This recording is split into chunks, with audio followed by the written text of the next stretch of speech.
after doing instrumentation is like shorter than 19 or 18.5.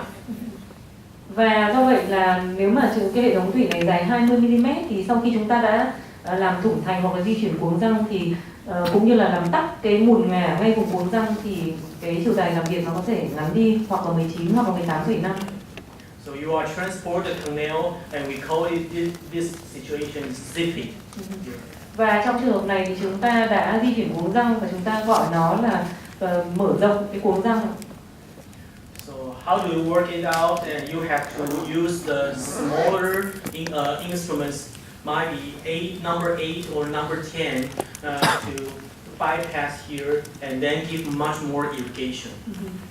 Thì để giải quyết các trường hợp này chúng ta phải làm gì? Chúng ta sẽ sử dụng các cái cây phai số nhỏ, các cao phai số 8 hoặc là số 10 bẻ cong để chúng ta có thể đưa vào sâu trong, và cái việc chúng ta cần làm là chúng ta sẽ sử dụng một cái dung dịch bơm rửa rất là dồi dào. And of course you have to do some early conal enlargement and then the irrigation can go outside. Và cái việc trước khi chúng ta làm điều đó là chúng ta phải mở rộng cái phần thân ống tủy để cho các cái dung dịch bơm rửa có thể lấy đi sạch toàn bộ các cái mùn ngà đã bị tích tụ vùng cuống. We did a small study on canal preparation done by undergraduate students in clear accurate racing in National Taiwan University.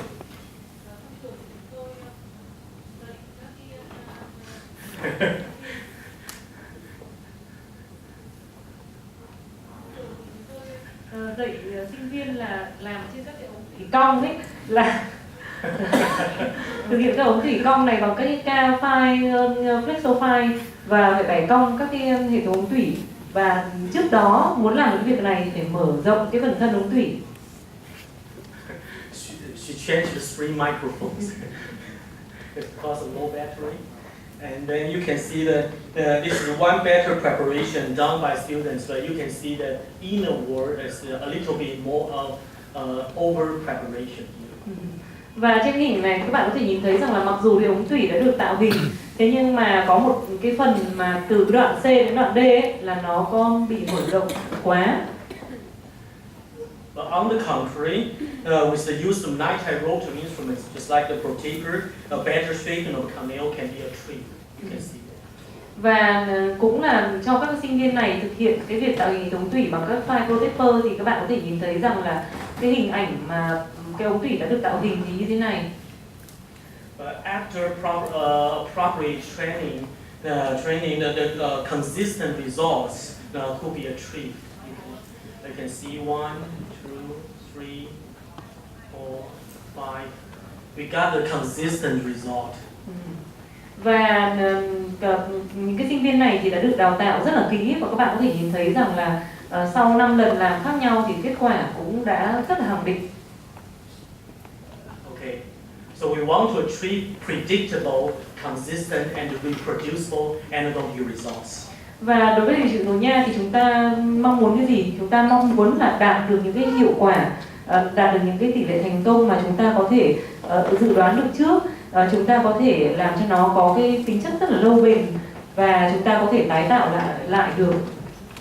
So the major benefit of a nitride rotor instrument is to maintain the original root canal shape.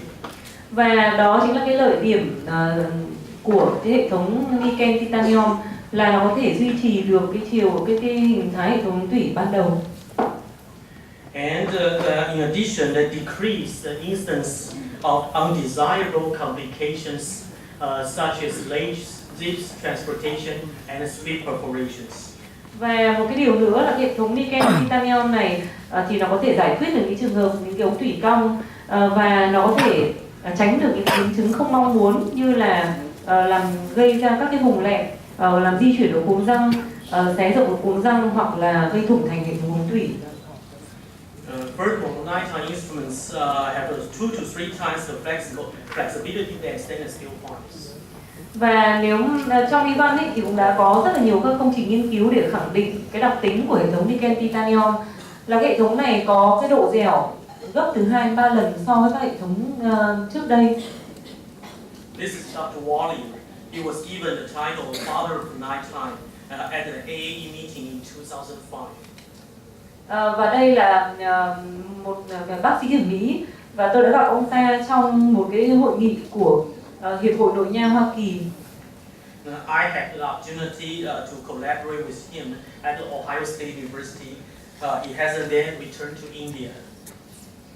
Và tôi đã có một cái cơ hội là được làm việc phối hợp với ông, và hiện nay thì ông đã quay trở lại Ấn Độ. Thì ông là một trong những cái người chuyên gia về cái hệ thống Niken Titanium này. So everybody knows that nitride rolling instrument have many advantages over stainless steel fibers. Và tất cả mọi người đều biết rằng là so với cái stainless steel thì Niken Titanium có rất nhiều cái lợi điểm. Such as shape memory, highly flexible, and fatigue resistance than stainless steel fibers. Và cái đặc tính của nó là nó dẻo hơn rất là nhiều. Thứ hai là nó có cái độ nhớ về hình thể, và thứ ba nữa là nó có cái độ kháng cái lực gãy. Martensitic transformation is from, you know, the nitride alloys. They are two specific crystal phase. One is austenite phase, another one is martensite phase. Thì các bạn đã biết là Niken Titanium thì nó là một cái hỗn hợp kim loại, nó là một cái hợp kim, và cái hợp kim đấy thì nó có hai pha, một là pha austenite, hai là pha martensite. Between the two phase, we have identified immediate rhombohedral R phase with a single hexagonal lattice here. Rhombohedral phase, R phase here, is a intermediate phase between the two phases. Và nó có một cái pha trung gian, người ta gọi là cái phi R. Okay, in response to stress and the temperature variations, the crystal structures will be altered. Và dưới những cái thay đổi về lực nén cũng như nhiệt độ thì cái cấu trúc của cái kim loại này thì nó cũng có thay đổi. However, the particular alteration is only modified by molecular arrangement, not by the change in the original composition of the atoms. Tuy nhiên thì cái sự thay đổi này thì nó do cái sự sắp xếp lại cũng như cấu trúc lại các cái phân tử, chứ nó không làm thay đổi thành phần của cái hợp kim này. In other words, when facing new environmental conditions, nitride alloy will reorganize itself. Và như vậy là cái đặc tính này thì nó có ý nghĩa gì? Là nếu người ta đặt cái hợp kim này vào trong một cái môi trường mới thì nó có thể thích nghi và nó thay đổi cái cấu trúc, bản thân nó có thể tự thay đổi cái cấu trúc. This is the reason why nitride alloy is also known as smart material. Và chính vì vậy là tại sao mà cái hợp kim Niken Titanium này người ta gọi là một cái vật liệu thông minh. This later I will introduce the wave one nitride motor instrument. You know, the alloy is totally different from a protector and a profile. Và sau này thì tôi sẽ nói thêm với các bạn về cái hệ thống Niken Titanium mới, hệ thống Wave One, và cái kim loại của nó thì nó cũng khác biệt hơn so với hệ thống Protector hoặc là hệ thống Profile trước đây. The Dentsply company call it the MY. Và cái kim loại đó thì người ta gọi là kim loại MY. I think the MY is might be martensite. Và tôi cũng nghĩ rằng là cái kim loại MY đấy, chữ M ấy, thì là nó đứng tên cho cái chữ martensite. You know, another company, Cyberendo, they also use the R-phase alloy to develop another kind of nitride rotor instruments. Và cũng dựa vào cái cấu trúc cũng như là các cái pha này thì người ta cái cấu trúc kim loại của Wave One ấy, thì nó dựa vào cái pha trung gian là pha R. Either the M wire or the R phase wire, they are the same. Use the martensite stage to build up the nitride alloy. Và người ta cũng dựa vào cái pha martensite này để có thể tái tạo được, có thể làm được một cái hệ thống kim loại. For dentists, I think we know that's enough. I just confused about the concept of austenite and martensite. Can you explain more? Explain more. it's tough to explain. Sorry, but ionized is the crystal space. Maybe you put the nitride rotor instrument into a curved canals. The most curved part is from the original type is the austenite phase, but pass through the curved canal will between the martensite phase, and then take the instrument out. It will back to the austenite phase. So the austenite phase is the stable phase. Martensite phase is the interpoint phase, just a crystal phase. This is a nitride alloy properties. But for stainless steel, if you put the stainless steel into the curved canal, then when you take it out, you will see a mild curve.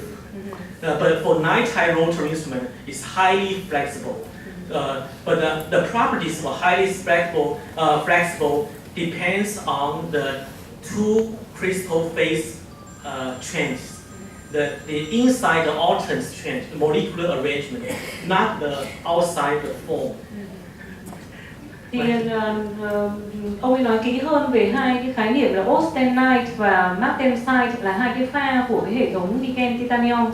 Thì cái hệ thống cái pha mà austenite là cái pha mà khi mà cái pha ở một cái trạng thái tĩnh, tức là nó ở ngoài ống thủy, nhưng mà khi mà đưa nó vào trong lòng ống thủy thì nó cong theo cái chiều cong của ống thủy, thì chuyển sang cái pha gọi là pha martensite.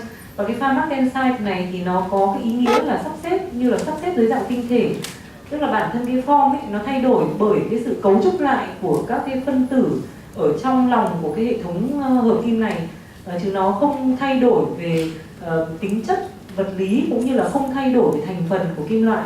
Thì đấy là có giải thích thêm về hai cái pha của hệ thống niken titanium. Thank you so much, my beautiful translator.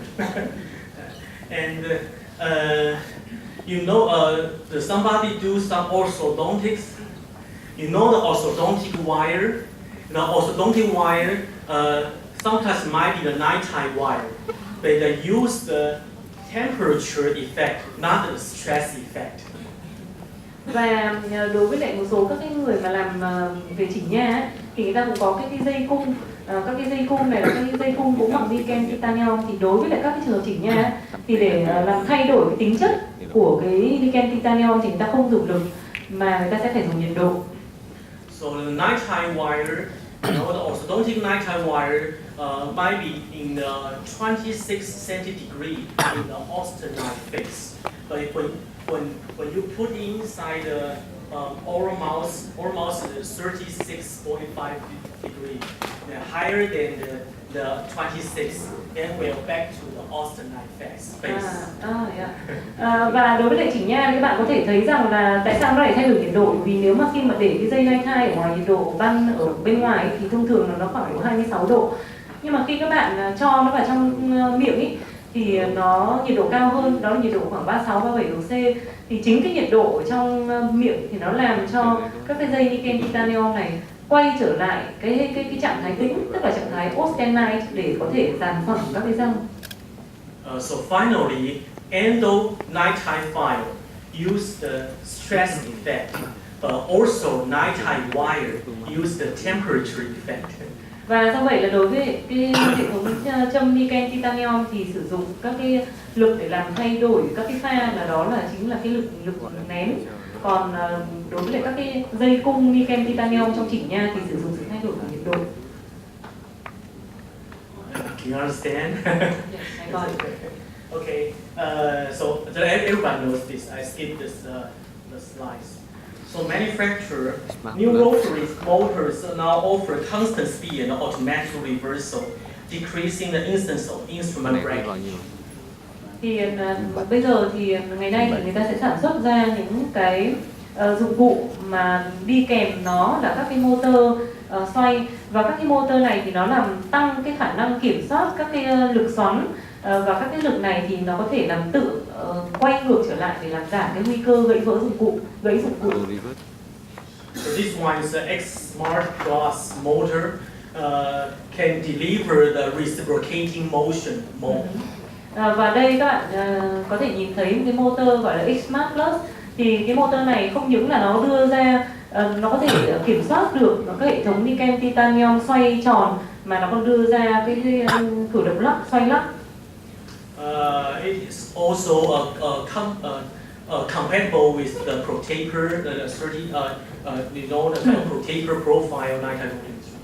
Và cái Smart Plus này thì nó có thể chạy được tất cả các hệ thống file, ví dụ như là đen của protector, của profile hoặc là waveform. Yes. And the triangular cross section of the nitride loading instrument is the current trend, you know. Và cái xu hướng của cái diện cắt ngang mà là cái diện tam giác bây giờ thì là cái xu hướng của hiện đại ngày nay. But before the triangular cross section, you know, the profile is a U-shaped cross section design. That will be gentle but not so efficient. Thì đối với hệ thống profile trước đây thì cái lát cắt ngang của nó là cái lát cắt mà có cái dạng là chữ U. Cái lát cắt này thì nó rất là mềm dẻo, nó rất là nhẹ nhàng, tuy nhiên thì hiệu quả cắt của nó rất là ít. Just like the slide, you know, the slide is almost maybe 16 years. At that time, we think the triangular cross-section design is terrible efficient, but now most of the instrument design is the triangular. Cách đây 16 năm thì người ta thấy rằng cái diện cắt ngang như profile thì nó rất là hiệu quả, và người ta loại bỏ cái diện cắt ngang hình tam giác vì người ta nghĩ rằng là nó không có tí hiệu quả nào. Tuy nhiên thì ngày nay người ta thay đổi, và hầu hết tất cả các hệ thống châm xoay ngày nay thì người ta quay trở lại cái diện cắt hình tam giác. Greater taper design can minimize fluid engagement and avoid from taper lock effect. Thì một cái hệ thống khác, hệ thống GT là hệ thống Greater Taper, thì nó có một cái cấu trúc là nó mở rộng các cái rãnh xoắn, và cái việc mở rộng các rãnh xoắn này thì nó có cái hiệu quả cắt tốt hơn, và nó làm giảm cái việc mà chúng ta tạo ra cái dạng vuông quá lớn. Just like this slide, I talk about first about the wave one. Somebody said it's a single file technique, but that doesn't mean you only use the one file. That means it's one nitride file to finish the final shape. You have to do some early tonal enlargement. You have to use file 10 or 15 to explore the canal. So not just one file, it's one nitride file. Thì đối với các hệ thống nitride file trước đây thì các hệ thống này sử dụng một cái chuỗi, một cái series các cái file theo đúng cái trình tự nhất định. Thì ngày nay đã có một hệ thống mới, hệ thống waveform, hay người ta gọi là hệ thống file đơn. Tuy nhiên thì hệ thống file đơn này nó không bao hàm cái việc là các bạn chỉ tạo hình hệ thống tủy với một file, mà cái hệ thống file đơn này là một file niken titanium duy nhất. Còn trước đó chúng ta vẫn phải sử dụng các cái quy trình thông thường, đó là chúng ta sử dụng cái cao file số 10 để định vị cái hệ thống ống tủy cũng như là mở thông hệ thống ống tủy. Chúng ta cũng vẫn phải sử dụng các hệ thống file khác để có thể mở rộng cái phần thân của hệ thống ống tủy cũng như là làm trơn nhẵn thành của hệ thống ống tủy. Yeah, so if you only use the one wave one file, you don't use another file, it will lock into the canal, and then will become a high price filling material. Và nếu mà chúng ta chỉ sử dụng duy nhất một cái cây file niken titanium mà không sử dụng một cái loại file nào khác, thì cái file đó sẽ rất dễ bị tắc ở trong thành hệ thống tủy, và chúng ta sẽ gặp phải cái trường hợp là chúng ta điều trị tủy với lại một cái file mà đắt nhất. It's really expensive, more expensive than endomethasone and GP. Và nó đắt rất là nhiều so với lại các cái vật liệu khác trong nội nha. I still love the Gates Leyden drill. It's number 2, number 3, number 4. I teach my students also use the Gates Leyden drill because I think the Gates Leyden drill is the most safe instrument in old endo treatments. Và tôi cũng vẫn còn rất là thích các cái cây Gates Leyden, đặc biệt là các cây số 2, 3, 4, bởi vì theo tôi thì tôi vẫn dạy sinh viên rằng là các cái cây này là các cái cây mà an toàn nhất trong tất cả các hệ thống về nội nha trước đây. Yeah. So crown down is a trend, but step back is also not so old. Thì tuy rằng là crown down thì là cái xu hướng kỹ thuật mới, nhưng mà cái kỹ thuật step back thì nó cũng không cũ chút nào cả. If you want to do some endo retreatment, you have to remove the old filling material. So you can just use stainless steel file. Sometimes you can use the rotary, but you have to pay more caution. Pay more caution. You don't know the former dentist put something inside the canal. You don't know. Sometimes, I fear about the cotton. The cotton, you use a smooth brooch and put a cotton inside the canal for 10 years, 20 years. Then you cannot take it out so easy. Thì cái việc mà chúng ta sử dụng các cái dụng cụ stainless steel thì nó cũng rất là hữu ích trong những trường hợp điều trị thủy lại, đặc biệt là khi mà chúng ta lấy đi các cái chất hàn cũ. Đôi khi thì nó hiệu quả hơn đối với chúng ta sử dụng các cái dụng cụ châm xoay, bởi vì làm sao khi mà chúng ta sử dụng cái dụng cụ châm xoay thì chúng ta phải hết sức lưu ý và thận trọng hơn. Đôi khi thì tôi có những cái cảm giác rất là khác lạ khi mà điều trị thủy lại, bởi vì đôi khi tôi gặp những cái trường hợp mà có những cái ống tủy, cái nha sĩ trước đặt những cái bông ở trong hệ thống tủy mà 10 năm, 20 năm thì cái việc lấy đi sạch hoàn toàn nó rất là khó khăn. Don't forget one thing. Nighttime rotary instruments or nighttime instrument for hand use is not so rigid. Can push it or can drill a hole. They just can follow a pathway to enlarge the canal. Và chúng ta cũng không nên có một cái quan điểm rằng là các cái phai tay ấy, mà nó bằng hệ thống niken titanium thì nó rất là cứng và nó có thể tạo lỗ, mà những cái phai này bởi vì là chất liệu của nó là niken titanium nên nó chỉ có thể đi theo cái hệ thống ống tủy sẵn có thôi. But stainless steel hand files you can precurve and you can bypass the canal or bypass the separate instrument or take the old filling materials out. Tuy nhiên thì đối với cái dụng cụ cầm tay mà bằng stainless steel ấy, thì nó có thể bẻ cong cái đầu và nó có thể đi qua được một số các cái dụng cụ gãy, cũng như là nó có thể lấy đi được một số các cái chất hàn cũ ở trong hệ thống ống tủy. What is the value of root canal preparation with the crown down technique? One is from coronal to apical preparation. Thì cái giá trị của cái việc tạo hình hệ thống tủy theo cái kỹ thuật crown down là gì? Thứ nhất là nó tạo hình từ vùng thân răng tới vùng cuống. And removal of obstacles enhance the working lens determination. Và nó có thể lấy đi toàn bộ các cái những cái cản trở ở phía trên để có thể xác định, để tạo điều kiện cho việc xác định cái chiều dài hệ thống tủy. Don't determine the working length so earlier unless you make the coronal parts enlarge. Chúng ta không nên xác định cái chiều dài hệ thống tủy quá sớm trước khi và cho tới khi mà chúng ta phải mở rộng được cái phần thân ống tủy.